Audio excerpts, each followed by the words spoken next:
Hello, everyone. This is Dr. J, host of the Sexuality Space. Welcome to our live event. My silent co host, Misha Elliott, is preparing the tweets for today. And as everyone is gathering into this live space, I wanted to share some information for those listening to the replay. The Sexuality Space is live every Wednesday noon Eastern Time on Twitter.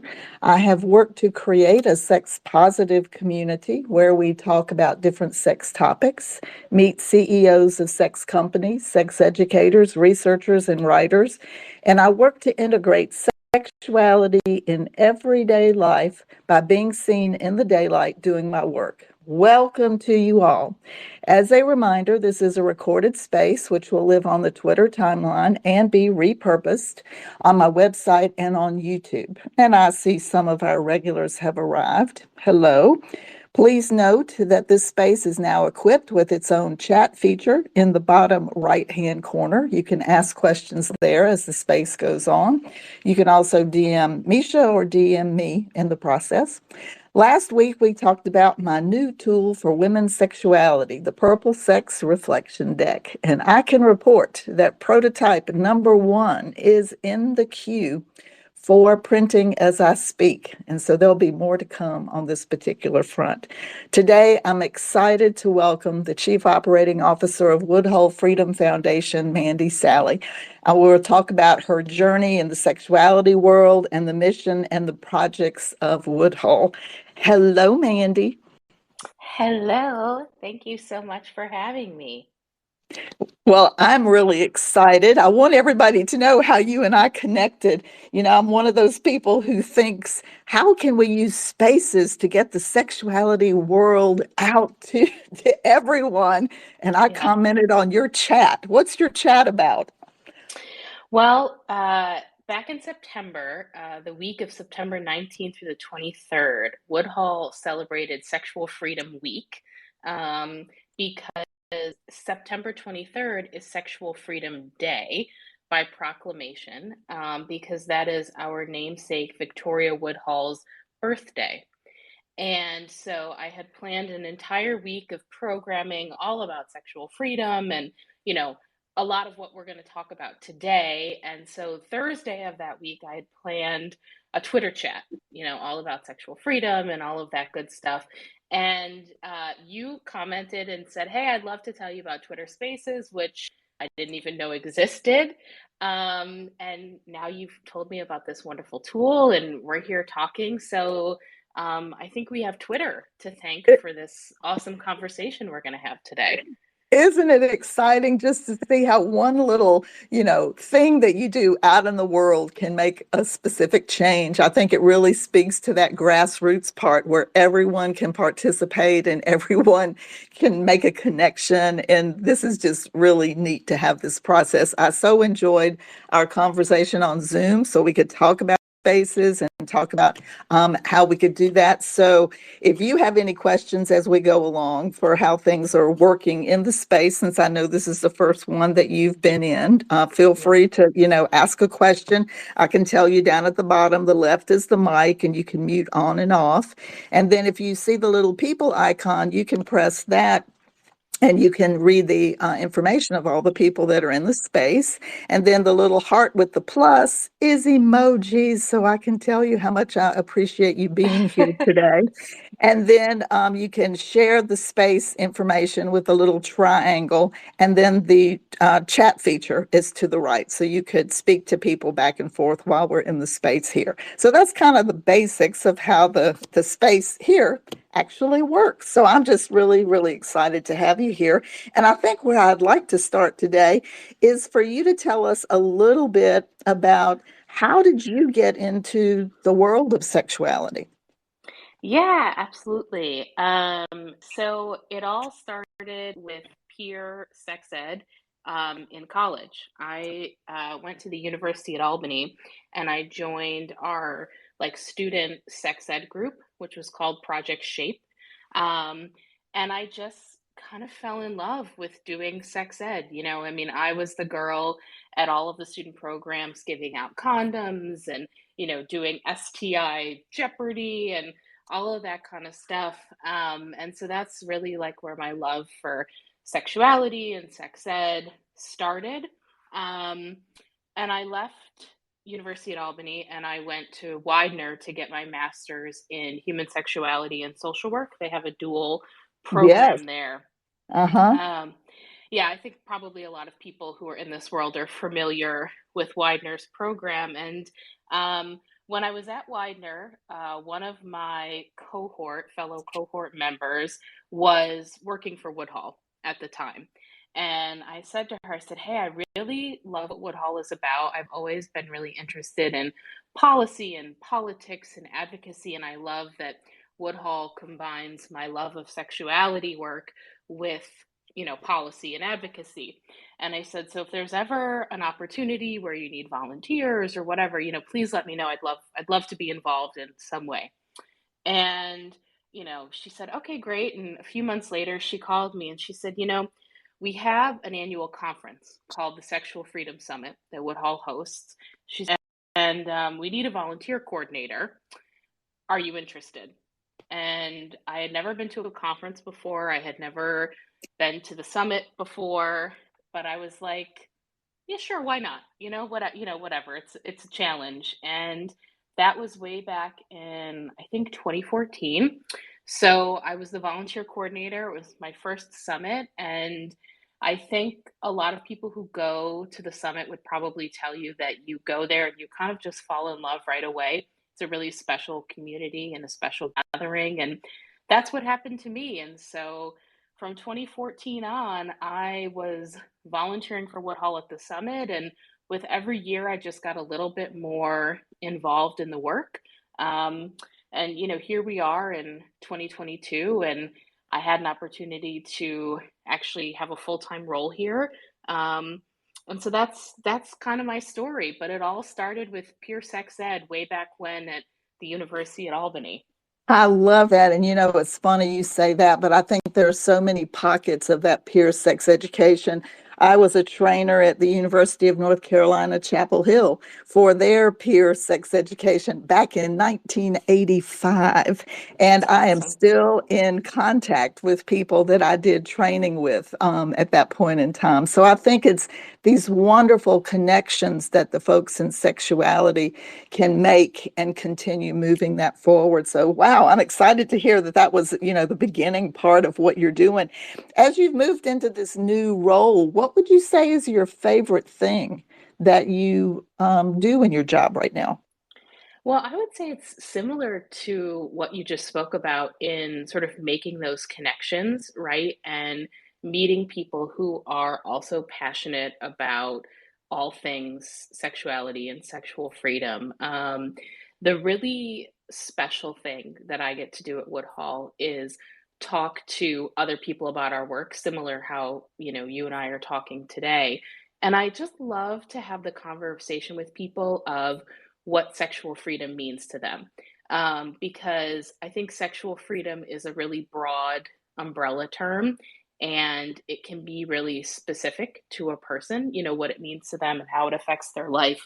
And so I love that. It's my favorite part of my job. Every time I table for Woodhull or I do a presentation for Woodhull, I do some sort of interactive activity all around what does sexual freedom mean to you? Because I think when you give people permission to talk about sexual freedom and sexuality, it's really such a gift in the United States because we're not very um, friendly to sexuality all of the time in our various circles. And so I love that. I love having those conversations. And I love also being able to work for an organization that is really fighting for everybody's human right to sexual freedom, regardless of who they are. I like being involved in this way, combining policy and advocacy with my passion, which is sexuality and sex ed. Um, yeah, it's great. I mean, I really love most of my job. Like, I wake up pretty happy to work for Woodhull every single day. But if I had to pick one thing, that would definitely be it.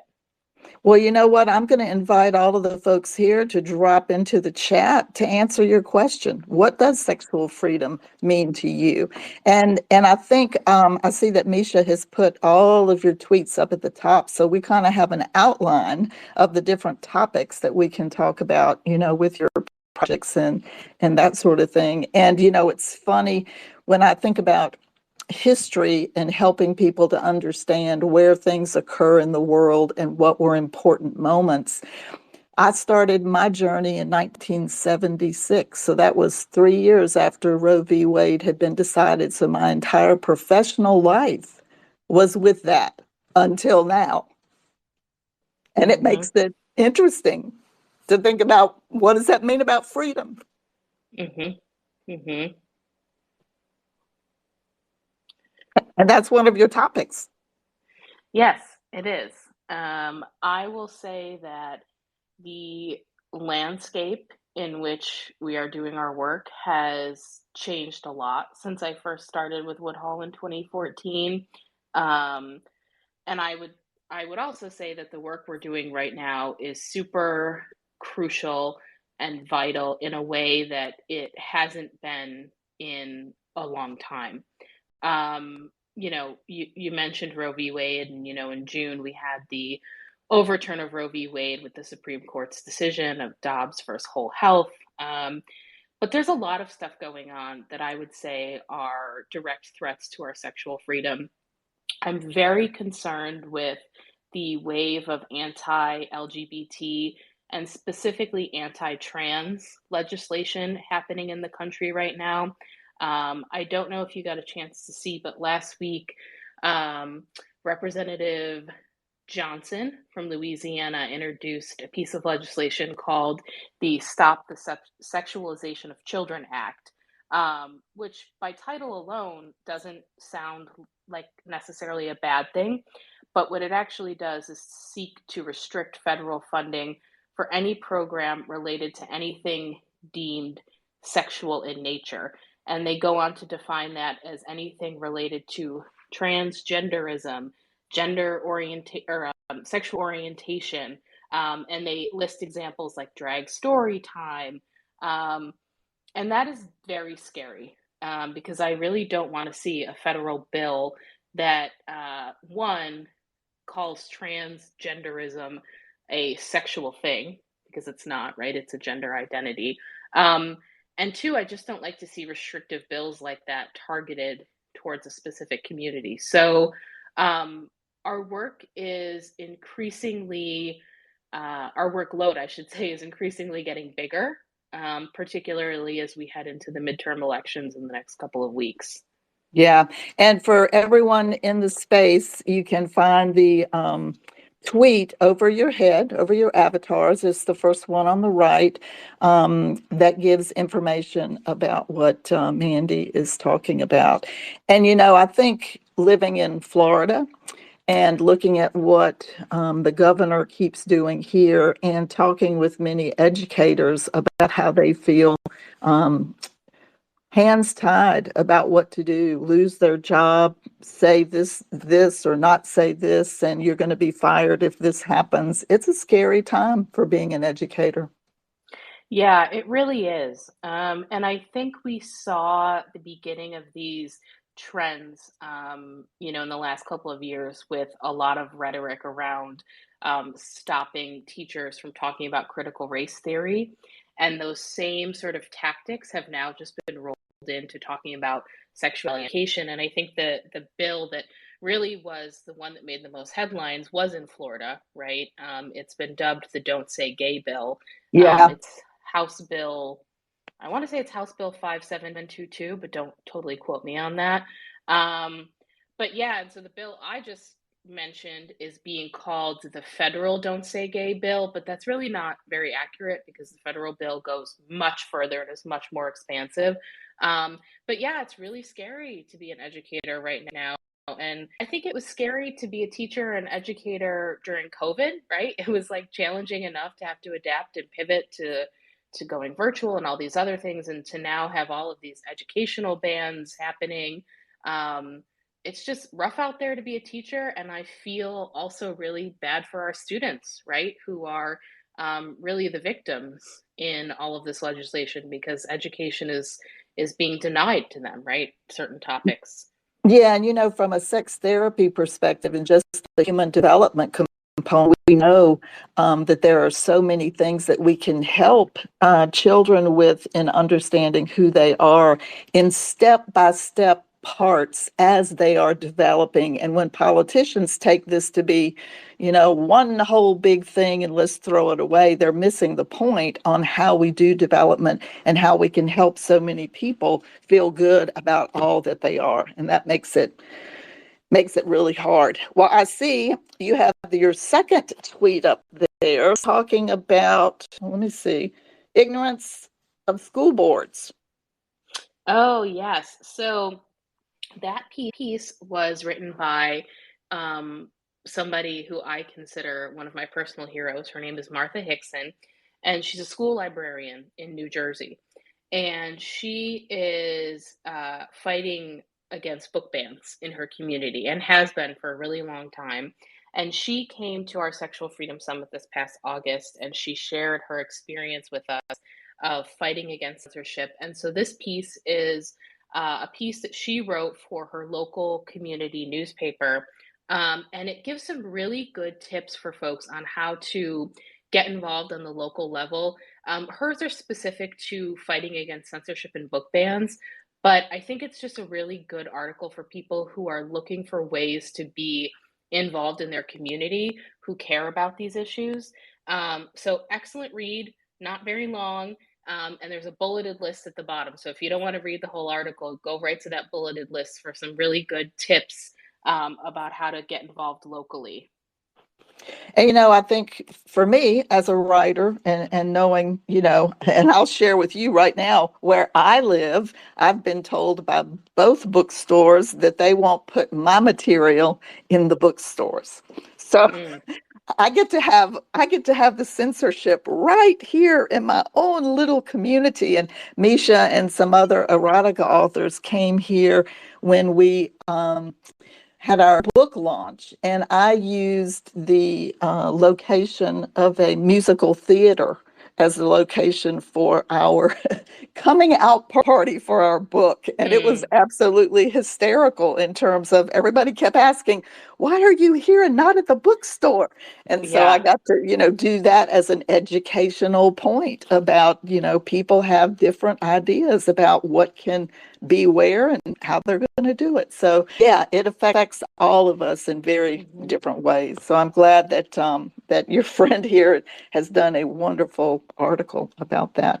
So the Yeah. other tweet that you have is Earn It Act is FOSTA 2.0. Yeah.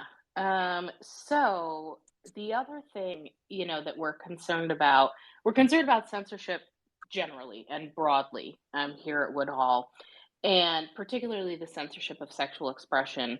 And one of our projects is we're the lead plaintiff in a lawsuit, federal lawsuit, um, against FOSTA, which stands for Fighting Online Sex Trafficking Act. Quite a mouthful. That act passed in 2018. It was signed by then President Donald Trump.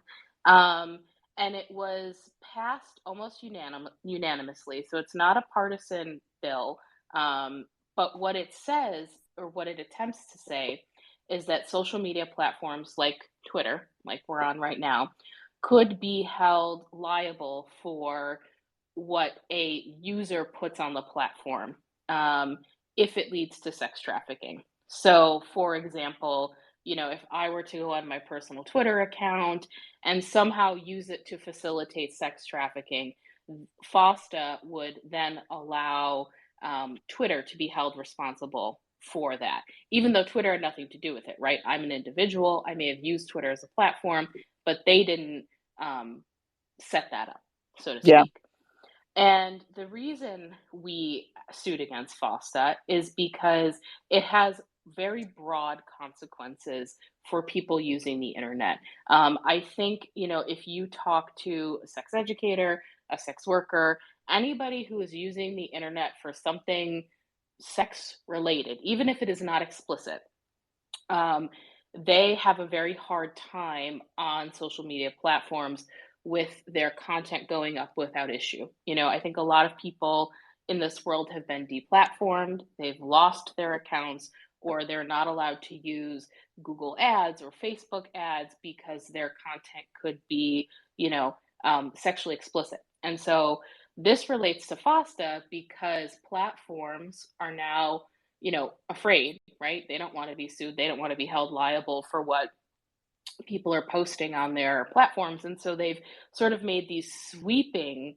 like regulations and generalizations that affect anybody working in the sexuality field online. And so we're suing. We believe FOSTA is unconstitutional.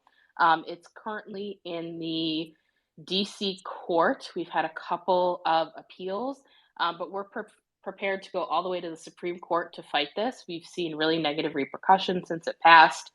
And the Earn It Act was introduced last session. And the Earn It Act is like FOSTA, but it takes it a step further and it really impacts encryption. So I think a lot of people use apps like WhatsApp or Signal to send encrypted messages to one another, right? For privacy, right? They don't want their messages to be public or to be shared. Well, if the Earn It Act passes, which it has not passed up until this point, it would allow social media platforms or any online platform to use their artificial intelligence to scan what you're putting online prior to it being sent encrypted. And what it's scanning for is called CSAM, Child Sexual Abuse Materials. And that's a privacy violation to be scanning something you think is encrypted before I send it, looking through my stuff. Huge privacy violation. And also, even if they were to find CSAM, not admissible in court because it's a Fourth Amendment violation. There's no warrant to scan your information. So that's a huge issue with the Earn It Act. That's why we don't want it to pass. It also creates a committee of senators to write best practices for online content. And the reason this is a problem is because I don't know if you remember a few years ago, a lot of the big tech CEOs were called to Congress to testify, Zuckerberg, the head of Google, and our elected officials clearly, if you watched any of these trials, hearings rather, do not know how the internet works. And so I do not want those people writing best practices for how the internet should be regulated or moderated. And so we've come out against this bill. We currently have a petition on our website, and that tweet, I believe, links right to the petition. We're closing that October 31st. So we would really love if folks feel passionate about this issue. They want to protect a free and open internet, protect their privacy online. Please head over there to sign. We'll be closing that Monday, October 31st, and sending that off to Capitol Hill. So, our hope is that it doesn't get any more traction and definitely does not pass.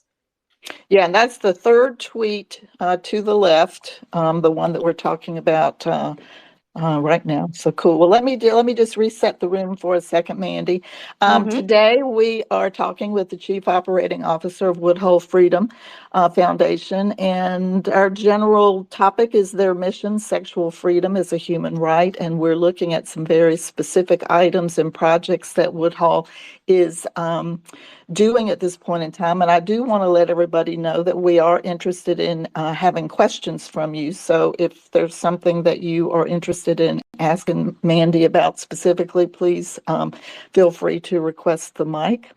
So the next topic, and the other thing too is that when we're talking about these things about communications, here all of us are on Twitter right this minute, and people have asked me how have I managed to have this particular space, and I think part of it is starting when Spaces opened and I was given beta a little bit earlier, that I really did meet with a lot of the Spaces folks that were working, so they knew who I was and they knew what it was that I was talking about. And nobody has given me any problems about being here and having conversations about sexuality. And I think part of that too is how you bring it forward and help people get the information that they need in a very respectful and genuine and authentic way, which is what my work has always been about. So dealing with censorship, I think Misha and I, or any of the writers in the room can attest to the fact that we can't do any ads on some of the platforms for our erotica material, or how we can bring things forward and say, no, you can't even use that particular book cover in certain situations. So it's interesting to look at how this works for an individual and then take a look at how it works for a business as a whole and how businesses are working. Say, for instance, I work with the Rosie app, how they deal with getting their ads out and what they can use and what they can't use, which is sexual wellness for women platform. So it's interesting how all of this stuff ties together, and we just, need a way to help people sort through it and understand. Yeah. Yeah, I agree. I don't want to cut you off, but it's interesting, just one point I want to make is that I never thought my work with Woodhull would have to involve me understanding the intricacies of the internet and content moderation and social media platforms, but it really does intersect with our sexual freedoms and our First Amendment rights to free speech. Um, and so it's just interesting, right? It's not what I thought I'd be talking about, not what I thought I'd need to be educated on. But it's really important and it is happening. I think a lot of it is happening away from the headlines. And so part of our work is seeking to really bring attention to what's going on so that the millions and billions of people who use social media don't lose access to a lot of the really vital information that you're sharing and the people listening to this space are sharing online, because I think it's really critical to the sexual health and sexual wellness of our lives people. And it's funny too, as an aside, my partner is an attorney, and he just did his last 50-year component of his continuing education, and he was blown away at the amount of information that was totally to what you just said. It's all about what do you do if you have this on social media, and it was the intricacies that was like, wow, this item has changed so much in our life that we have to become experts in areas that we didn't even know we were going to Hmm. have to be experts in. And then when you add our topic of sexuality on top of it, it makes it really fascinating in a big way. Yes. So you have another item called Section 230 of the Communication Decency Act. So let's hear about that. Yeah, so Section 230 it relates to a lot of what we're talking about. But Section 230 explicitly says that the platform, right, social media, whatever, Facebook, Twitter, whichever platform you're on, cannot be held liable for what a user posts on it. So, in other words, the blackboard cannot be held liable for what the chalk writes on it. And Section 230 was introduced way back, I believe, in the Clinton administration in the 90s. And it's really what has allowed us to have this very free and open internet. And it's something worth protecting. And that article in that tweet is really helpful because it sort of lays out what Section 230 is in a very easy to understand way. Um, and it's important. So, one of the things about Section 230 that I also want to mention, similar to FOSTA, is it is nonpartisan. The Biden administration has made a lot of statements about the fact that they're not real big fans of Section 230, as well as right wing politicians. And so, we're concerned about the safety of Section 230. There's going to be two court cases headed to the Supreme Court this session dealing with Section 230, and it'll be really interesting to see how those play out. The cases are not about sexuality or sexual freedom because Section 230 is not specific to sexual content, it's broad. But yeah, I think it's an important um, law for people to know about and to want to protect. And so that's a great primer in that tweet. I definitely, if you've never heard of Section 230 before, I would definitely check out that article, because I think it's really helpful in understanding how the internet has been able to stay as free and open, as accessible as it currently is. Wow. Okay. Well, man, I'm getting all my reading material all put together. Yes. I love it. I love it. So you hosted some LGBTQ leaders for a conversation. Tell us what that had to do with. Yeah, so we brought together some four fabulous leaders. We two of them are leaders of statewide equality organizations. So we had Nadine Smith, who's the executive director of Equality Florida, and we had Kendra Johnson, who's the executive director of Equality North Carolina, as well as the executive director of the National Center for Transgender Equality and the executive director of the National LGBTQ Task Force. And we talked about what's at stake in the upcoming election for LGBTQ folks, both at the state level and at the federal level. The full recording is posted on our YouTube page and it's linked in that tweet. I really encourage people to check it out because it's not only a discussion of what is at risk, which I think is important and I've kind of covered a little bit in our conversation here today, but each of them gives their own resources for voting, making a plan to vote, how to find out if you're registered. Um, Really, really helpful links, and they're all posted in the description, oh, excuse me, of the recording on YouTube. So, really fabulous presentation.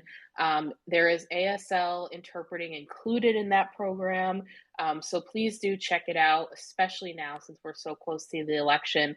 But I posted that also as an example of the virtual programming that Woodhull does. You know, a big part of our work is raising awareness about the issues facing us related to sexual freedom.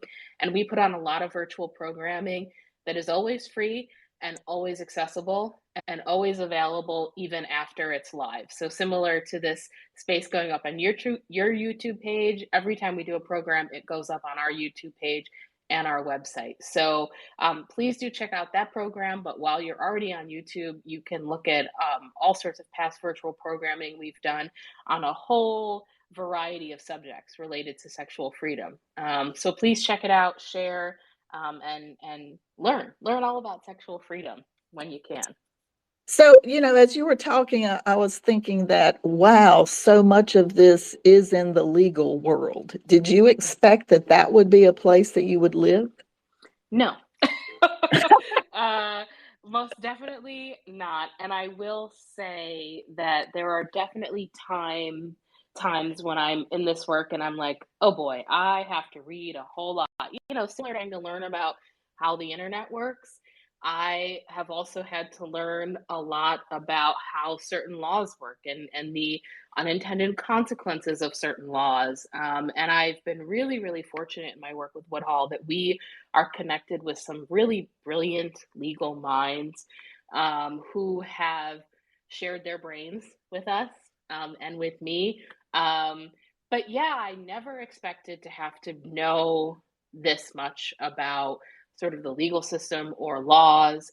And while it's been really informative and really educational for me, it also most days is pretty infuriating once you learn how the law can be used as a tool to oppress people or limit our freedoms. It's really pretty eye-opening um, in a big way, I will say. So no, I never expected that, but I am learning, and it is an opportunity for me to sort of expand on my own practice, right, in sexuality and sex ed.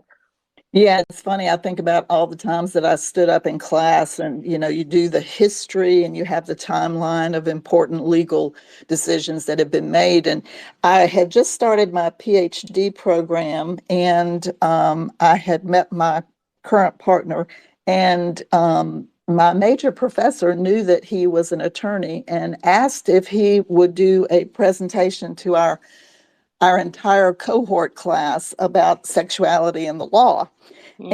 And he was doing his research, and boy, talk about somebody who gets into the details. He's all about it. And he's doing this research, and he comes into the room and he says, "Well, you didn't tell me this." And I was like, I don't know what we're talking about. And he said, "You worked for Adam and Eve, right?" And I said, "Yes." And he said, "Well, were you there at the time frame when the Justice Department came in and shut down the whole business?" And he's going on and on and on. And I'm thinking, I may have been there at that time frame. But it's fascinating when you think about this as part of your life and being so integral in the changes in the movement. And I think about, something like the internet, which has occurred in my lifetime at a point in time when, there wasn't a a computer that I could do my PhD work on. It was, I'm back at the typewriter business, and to Mm. see what this whole communication aspect has done to change things. On the one hand, we can have this conversation today and reach the people that we're reaching. And on the other hand, there are people that are not going to be happy about what we're talking about. And here it is for them to see. So, yeah, it's interesting. Yep. Mish, I see you have your hand up. I just wanted to let you know that I see Mr. J's face asking you these questions. And it's just Yes, you're cracking the me only up. one who, yeah, it can be Yeah, pretty apologies. intense. I am probably the only one currently in the room who can picture the face that he would be making asking her these questions. Um, I have a general question for our lovely guest. Do you think it's a control factor that they just, or do you feel like it's something deeper inside? Like I understand generational biases and stuff like Mm-hmm. that, but do you feel like, I mean, as you grow older, you change your mind about things several times over in Mm-hmm. your life. I have on a lot of things. I am completely a different person now than I was 30 years ago. Mm-hmm. Um, but do you Who is, feel like these people who make these decisions in our country and other countries, do you feel like it's a control factor at all?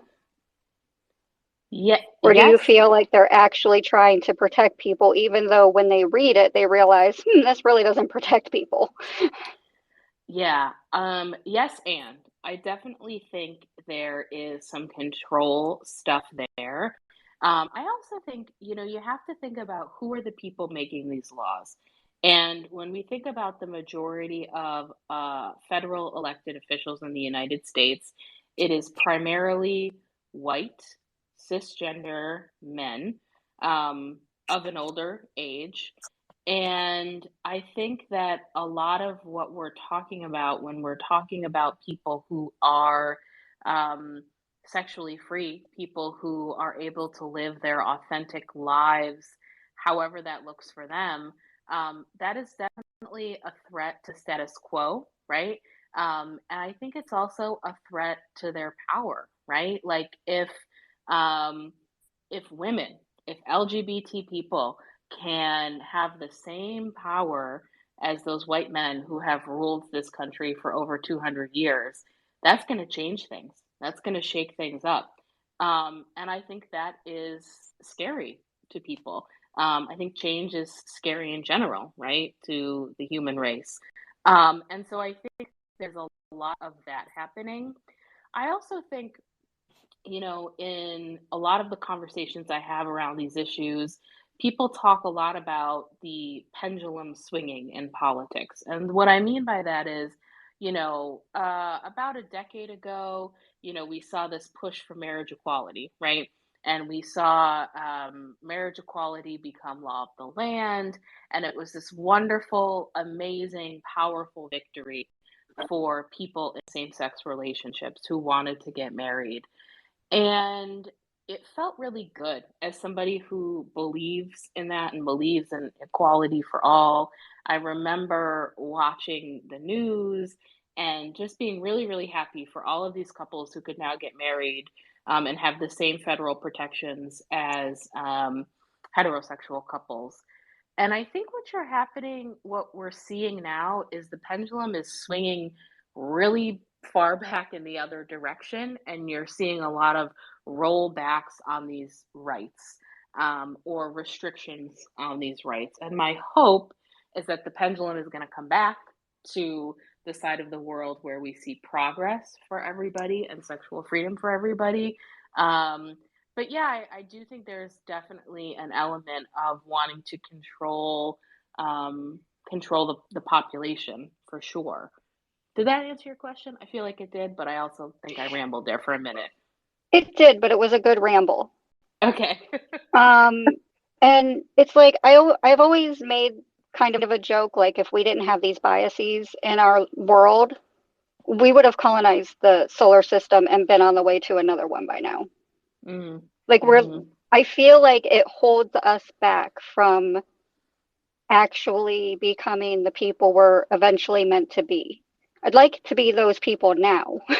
I Yeah. just want to live my life. I don't want somebody saying, well, you can't do that. Well, yeah, I can. I'm in my house and you aren't. And even if you were, there's the door. Yeah, I totally agree with you. And I think, a lot of the time that we're spending talking about these issues and rolling back these certain people's rights could be spent on so many other things. I mean, it's not as if we're not facing other big problems as a country, right? And so I feel that a lot that you see right now, a lot of this rhetoric is really politicians also trying to score brownie points with their base of people who may think really differently. Um, and that comes at the expense of people's lives. And that's why it's really dangerous, right? But yeah, I agree with you. Like, I want to do what I want to do. And I think if you asked the average American about that, they would also want that freedom. Um, so it's really frustrating when we get tangled in these conversations that lead to um, the rollback of people's rights, because I just think we could be doing so much else to better our world, you know?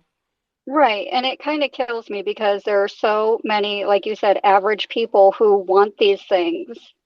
They Hmm. want to live their life, they want to make their own choices, they don't want something to hold them back. And yet it's the few that are in control holding us all back. Yeah, exactly. Exactly.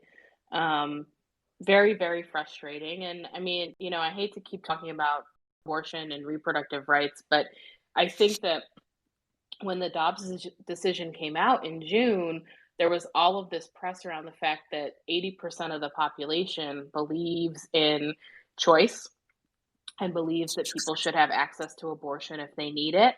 And yet, we have these bans in multiple states. We had the overturn of Roe v. Wade. So I think it's really important that people show up to the polls in 2 weeks. That's a very tangible way of making your voice heard.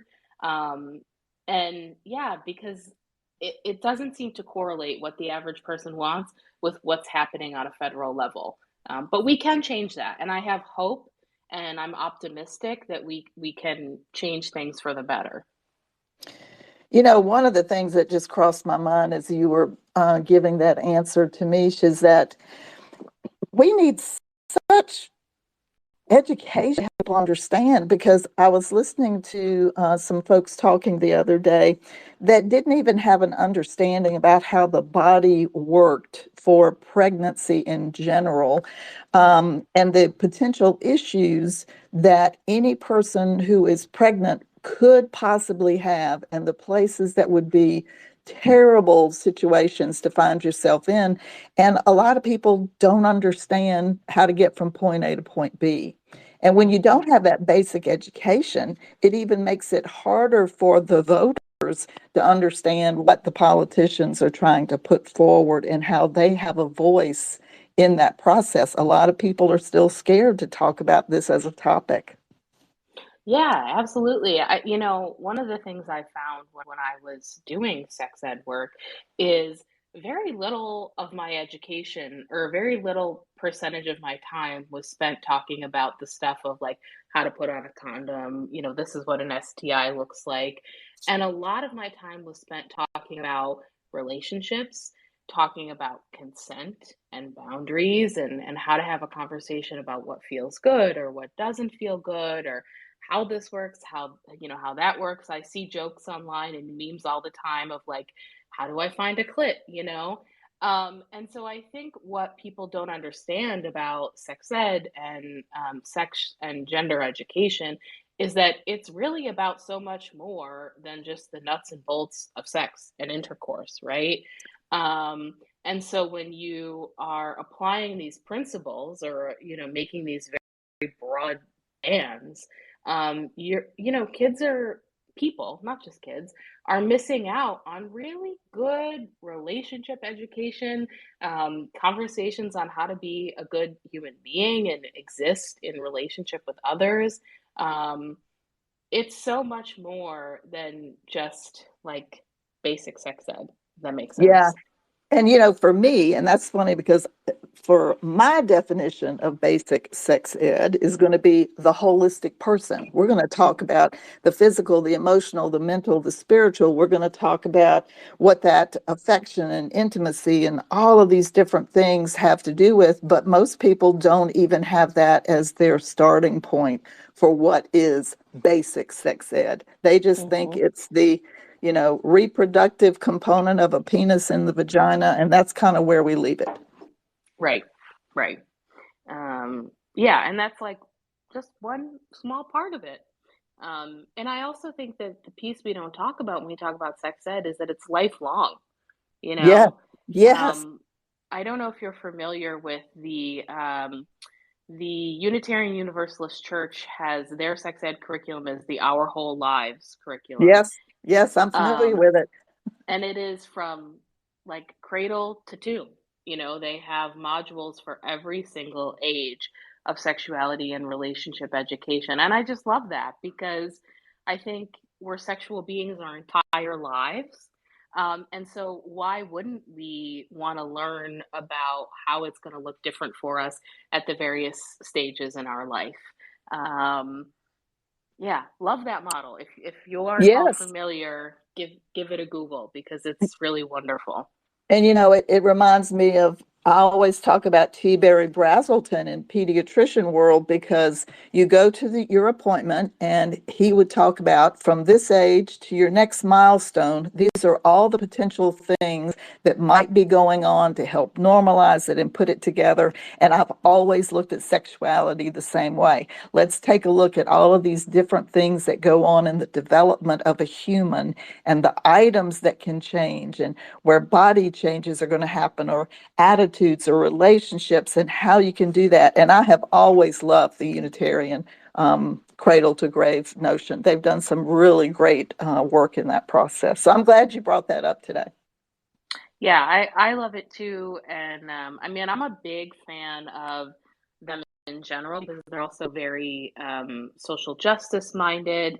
And so a lot of what they put out very much aligns with the work that Woodhull does, which you wouldn't necessarily think with them being a religion. But yeah, they're awesome. So definitely, if you've never read the curriculum or you're looking for curriculum, check it out.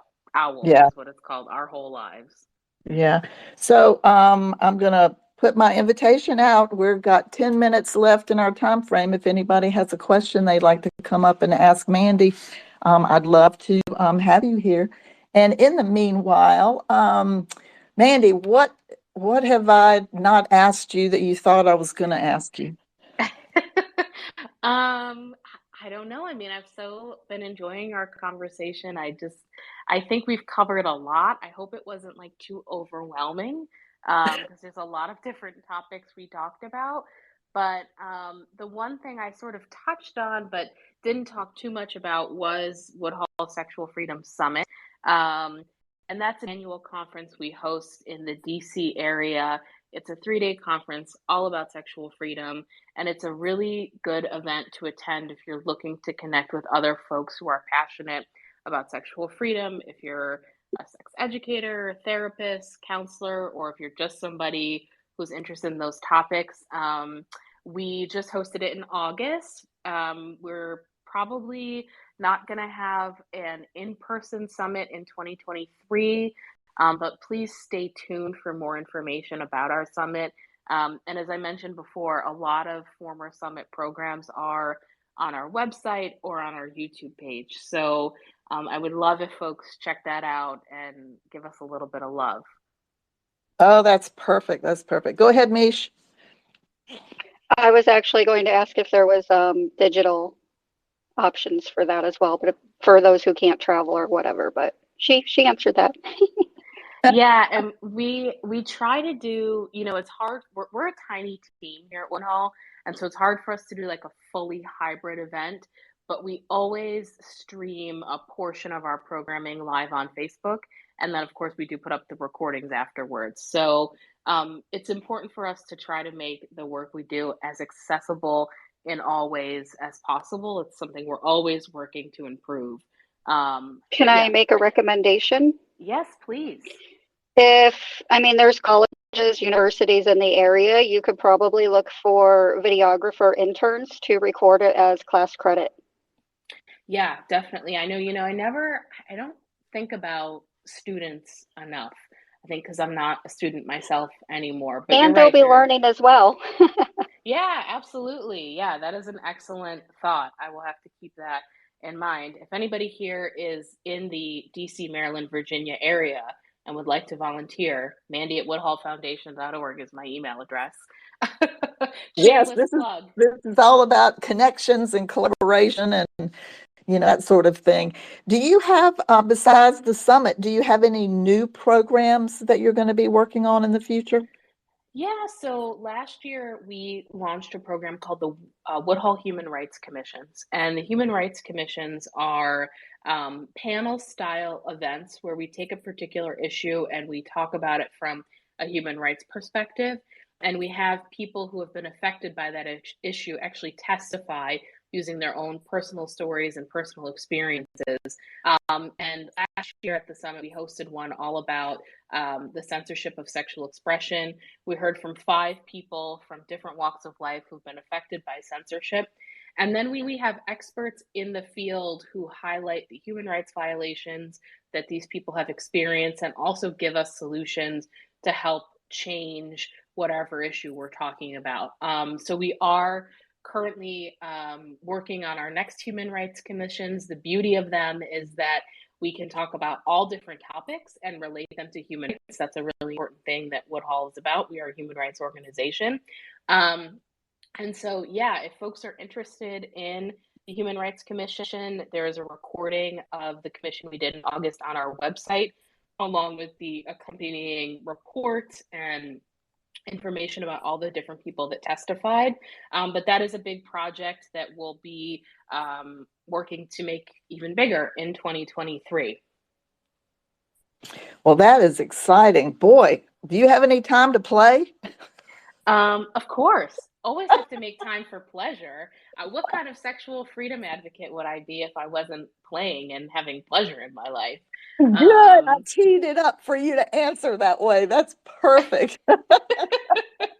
Yeah, it's so important. And I think, so much of what we see in the news can really get us down. And I think it's really important to make that time for myself and sexual pleasure and enjoy what I'm working for, right? Yeah. I've found that by doing the spaces here, and I was so excited that you were open to coming in and checking this out and see how it works, because this has been an extremely energizing component for me to think about asking people to come and chat. And I'm going to tell you this, I just got a direct message from a Pulitzer Prize nominated author who said, I don't know if you saw this article in the New York Times, and I don't know if you've ever had this author on your show, but I thought you might find it interesting. And it's an opinion piece entitled, now get ready for this, I Still Believe in the Power of Sexual Freedom. Oh, really? Who wrote that? I need to go read that. I know, and I mean, this happened as we're in the space. It is by Nona Willis. Oh, shoot, I'm not on my account. I couldn't read her last name. Nona Oh, Willis. But you'll some find it if you've got the times. I'll go back to my account and check it that direction. But this is the energizing part of making these great connections and having resources available to you. I feel like I've always been the resource person. Somebody will ask me a Mhm. question and I'll go, wait, I know who I can connect you with. And Yeah, that's what I feel like this is, about. And I'm just tickled that you were so open to my tweet and having a conversation and seeing how we can message, to my audience and have these connections, move forward. absolutely. Well, I feel like, the only way to really get the work done to create change is to work together. So I am always open to the opportunities that present themselves to me. And I so appreciated you hopping on a Zoom with me and walking me through what spaces were and all of the tools. And I have been thinking and percolating about how I could integrate spaces into some of Woodhull's work. So, please, if this conversation was interesting to any of you all listening today, please follow us, Woodhull Freedom on Twitter, because I am hoping to integrate this more into our work because I love these conversations. As I said at the top of our conversation, I love talking to people about what's important to them. It's the social worker in me, I think. Yeah, Um, yeah. yeah. So, I just have a thought. Oh, I'm going to ask you. One of the things I think that I gave you was a Zealous app. I'm not sure if I hmm did, but they're the ones who now have an RSS feed for every Twitter space. And I was going to ask you, do you do a podcast? Does We Woodhull don't do a podcast? We do not at the moment. I am happy to be on anyone else's podcast, and I have guested on a few this past year, but we don't currently produce a podcast. Something I would love to do, but only so many hours in the day. Yeah, I got that. Hang on a second. We have a requested question. If I can get to it here. Mish, there we go. Where are you? Approved. There you go, Maria. This Sorry is my about that. podcast. That's okay. That's okay. Hey, Maria, how are you today? We're talking with Mandy Sally of the Woodhull Freedom Foundation. Come be on my podcast. That's why I raised my hand. Excellent. Okay. Mandy, look, collaboration right here. Yeah. Seriously. Hi, everybody. I am Maria. And wow, I've had a busy morning already. I was just over on Wisdom, and I'm going to be here in a space later talking about mental health and social media. But Dr. J, I have missed you. I have I missed you. missed you. And We'll talk. I figuratively stepped into this space right as she was speaking. What's your name again? From My Woodhull? name's Mandy. Mandy, hi. I caught Hi. the tail end of what you were talking about, and I apologize I missed the whole thing. It sounds like you're nearing the end, but things happen for a reason. And I would hmm not have found your account if not for Dr. J here in this space right here. So I followed you, and yes, let's talk. I'm going to noodle around in your content a little bit and see, but I love you already. And I think it's so important, these kind of conversations. I'm a meditation teacher. I work with teaching spiritual stuff, but I love podcasting and I'm kind of a techie geek, right? So I have a podcasting group on Facebook. It has nearly 6,000 people in it. Wow. And when I became the admin a couple of years ago, I really am trying to teach these people to tell people what their show is about instead of just dropping links and stuff like that. I'm trying to nourish it into a really welcoming place. A lot of podcasters out there are so hungry to be heard that they're not hmm really paying attention that how to get to the right people. And some of what I tell them all the time is you don't have to have your own podcast. You can absolutely be impactful by being a guest on podcasts. And so, Mandy, that's perfect. I mean, on my show, and let's talk about all this stuff, because when we are passionate about our topic, it just flows naturally. And I think it's really important. People talk all the time about how to approach people to be on your show and stuff. I'm much more about personality and flow of conversation. So I want to find people, obviously, they don't have to, agree with what I believe in necessarily even, although I do believe in in women's health, right to reproductive and everything, but it's the personalities. So, yeah, let's talk and let's see if we can get you out there some more. That would be fantastic. I'll DM Yeah, you.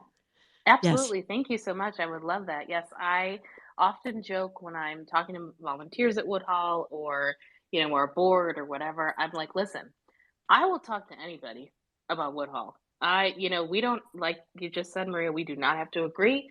We don't necessarily have to believe the same things about everything.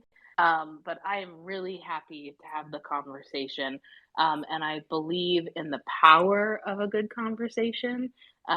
So thank you so much for that invitation. And yes, I'm very open to all of that. And I also will volunteer our CEO, Ricky Levy, to be a part of conversations because we both bring different perspectives to the table. So we're happy to talk to anybody, educate, anything related to sexual freedom we are interested in.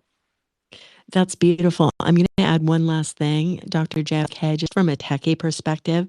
I know you were talking about zealous and repurposing spaces. I know a lot of people are doing that, and they're creating content onto their YouTube channels so that more people can have access to these fantastic conversations that are happening out here. But I have been using Wisdom and Clubhouse, Wisdom more, for one-on-one conversations. I really like to focus on the one person and the conversation that I'm having, and the audio quality is a little better that way too for my podcast. So, Mandy, we actually might do our interview using Wisdom, because why not let everybody on Wisdom hear us? And Yeah, then I just do a little absolutely. post production on it later to turn it into the real podcast for Spotify and blah, blah, blah.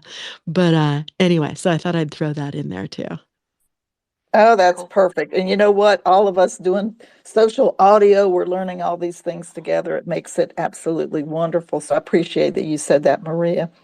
Mandy, we're coming to the close. Do you have a final thought that you would like to share with our group? I don't have a final thought other than thank you so much for having me.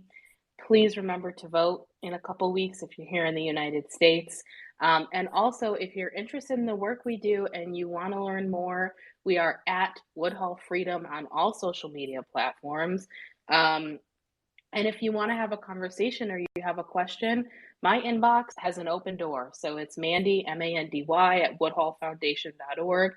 I welcome your questions, comments, and also, we don't know everything. So if there is an issue related to sexual freedom in your community happening, I want to know about it. So please do use Woodhull as a resource.